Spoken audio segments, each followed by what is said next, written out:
জাতীয় প্রেস ক্লাবে বিএনপি পরিকল্পিতভাবে জামাত শিবিরের বিরুদ্ধে আওয়ামী এবং ভারতীয় চেতনা দিয়ে যে তৎপরতা চালিয়েছে, যে জামাত শিবির স্বাধীনতা বিরোধী, রাজাকার, যুদ্ধাপরাধীদের বিচার চালিয়ে যেতে হবে, বিচার ঠিক ছিল, মানে শাহরিয়ার কবির এবং আওয়ামী লীগের যে ন্যারেটিভ এক্সারসাইজ করেছে বিএনপি, আপনারা জানেন এটা নিয়ে তুমুল সমালোচনা এবং বিএনপির নেতারা এক ধরনের ল্যাংটা হয়ে যাওয়ার পালা। এমনকি জিয়াউর রহমানের রাজাকার পুনর্বাসন বা রাজাকারীয় রাজনীতির নারী নক্ষত্র সামনে এসেছে। জামাত শিবিরের লোকজন বিএনপির এই আওয়ামী বা ভারতীয় তৎপরতার মুখোশ খুলে দিয়েছে। খালেদা জিয়া এবং জিয়াউর রহমানের মুখোমুখি দাঁড় করিয়ে দিয়েছে বিএনপির এই নতুন প্রজন্মের ধান্দাবাজ নেতাদের, ভারতের দালাল নেতাদের। একদিকে খালেদা জিয়ার বক্তব্য, জিয়াউর রহমানের অবস্থান জামাত নেতাদের পক্ষে বা স্বাধীনতা যুদ্ধ প্রশ্নে, অন্যদিকে বিএনপির এই নব্য দালালদের নোংরা কার্যক্রম, এগুলো মুখোমুখি দাঁড় করিয়ে দিয়েছে। মানে ভালোই ধোলাই খাচ্ছে। জামাত ইসলামী অফিসিয়ালি বিষয়টা দেখছে, জামাত ইসলামী অফিসিয়ালি এটার সময়োপযোগী, সময়োচিত কঠিন জবাব দিয়েছে। আমি বলবো নানানভাবে বিএনপির এই ভারতপন্থী তৎপরতার বিরুদ্ধে জামাত শিবির জবাব দিচ্ছে এবং জামাত শিবির তরুণ প্রজন্মেরা জিতে যাচ্ছে। মানে এটা আসলে বিএনপি একটা ফাঁদে পড়েছে। জামাত এটাই চেয়েছিল যে বিএনপি এভাবে একটা ধরা খাক, যে নিজেরা নিজেদেরকে আওয়ামী লীগ প্রমাণ করুক, ভারতের দালাল প্রমাণ করুক, সেটাই হয়েছে। তো দর্শক, জামাত শিবির পন্থী লোকজন বিএনপির এই মুখোশ তো খুলে দিচ্ছেই, বা জিয়াউর রহমান খালেদা জিয়ার আদর্শ থেকে তারা যে বিচ্যুত এটা তো প্রমাণ করে দিচ্ছেই।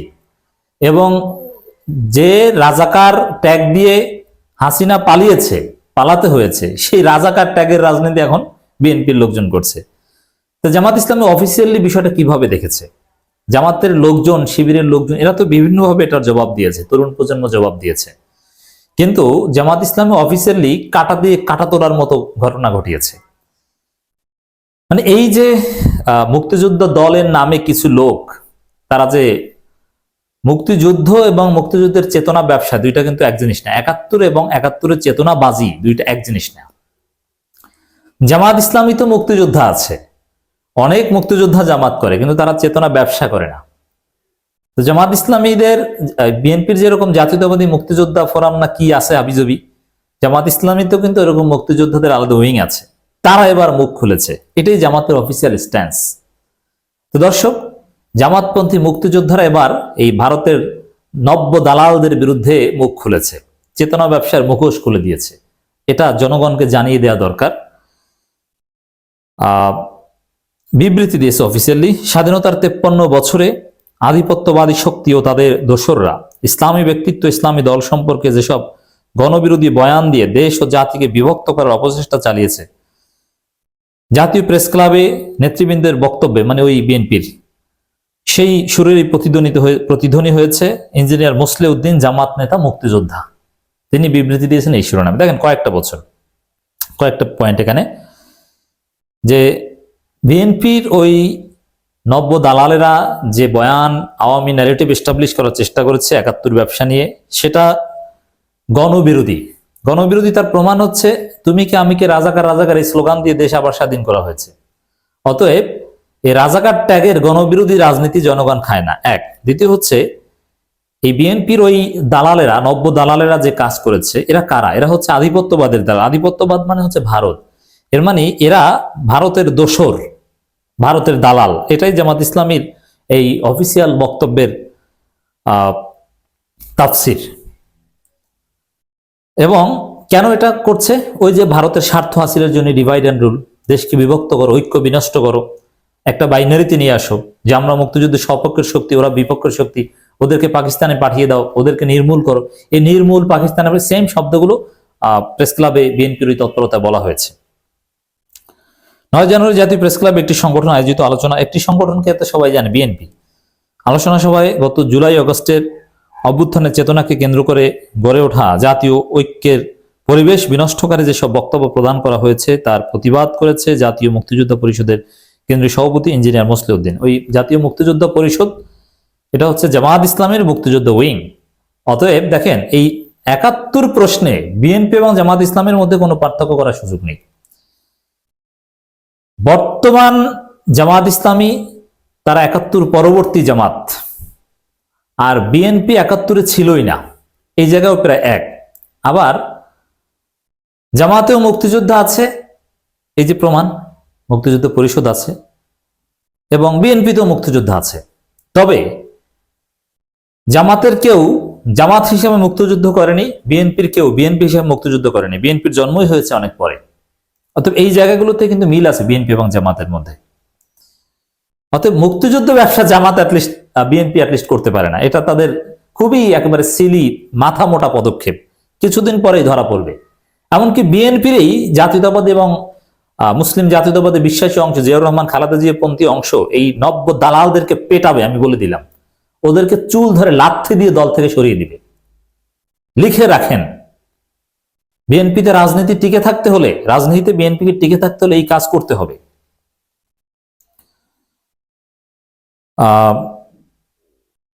এবং স্পষ্টভাবে বলছে, একটি সংগঠন আয়োজিত আলোচনা সভায় গত জুলাই আগস্টের অভ্যুত্থানের চেতনাকে কেন্দ্র করে গড়ে ওঠা জাতীয় ঐক্যের পরিবেশ বিনষ্টকারী যেসব বক্তব্য প্রদান করা হয়েছে তার প্রতিবাদ করেছে জাতীয় মুক্তিযুদ্ধ পরিষদের কেন্দ্রীয় সভাপতি নিজাম। দেখেন, এর মানে জুলাই আগস্টের বিপ্লবকে ছোট করার জন্য, বিপ্লবের স্পিরিট পরিপন্থী কাজ করার জন্যই বিএনপি ভারতের প্রেসক্রিপশন ওই কাজ করেছে। বিবৃতিতে তিনি উদ্বেগ প্রকাশ করে বলেন, তাদের এই বক্তব্যে আমরা বিস্মিত ও হতবাক হয়েছি। স্বাধীনতার 53 বছরে আধিপত্যবাদী শক্তি ও তাদের দোসররা ইসলামী ব্যক্তিত্ব, ইসলামী দল সম্পর্কে যেসব গণবিরোধী বয়ান দিয়ে দেশ ও জাতিকে বিভক্ত করার অপচেষ্টা চালিয়েছে, আজ জাতীয় প্রেস ক্লাব নেতৃবৃন্দের বক্তব্যে সেই সুরেই প্রতিধ্বনিত হয়েছে। আধিপত্যবাদী শক্তির বিদায়ের পর যদি কোনো রাজনৈতিক নেতৃবৃন্দ এসব বক্তব্য টেনে এনে জাতিকে বিভ্রান্ত করার অপচেষ্টা চালান এবং আধিপত্য ও ফেসিবাদী শক্তিকে উৎসাহিত করেন, তাহলে জুলাই অভ্যুত্থান পরবর্তী বাংলাদেশের কোটি কোটি বিজয়ী ছাত্র জনতা সে নেতৃবৃন্দকে ফেসিবাদের দোসর বলে মনে করতে বাধ্য হবে। এর মানে এই বিএনপির তো কথিত ভারতের দালাল খ্যাত কথিত মুক্তিযোদ্ধারা, বিএনপির এরা ভারতের দালাল, এরা আধিপত্যবাদের দোসর। এটাই হচ্ছে জামাতের জবাব, এবং এটা এস্টাবলিশ করতে হবে। আমরা কোনো দালালদেরকে এই স্বাধীন বাংলাদেশে সহ্য করব না। আই রিপিট, মুক্তিযুদ্ধ এবং মুক্তিযুদ্ধের চেতনা ব্যবসা এক জিনিস নয়। মুক্তিযুদ্ধ নিয়ে বাংলাদেশে কোনো প্রশ্ন নেই। মুক্তিযুদ্ধকে দেশে 100% মানুষ মেনে নিয়েছে, মানে ধারণ করে, সবাই বিজয় দিবস, স্বাধীনতা দিবস পালন করে।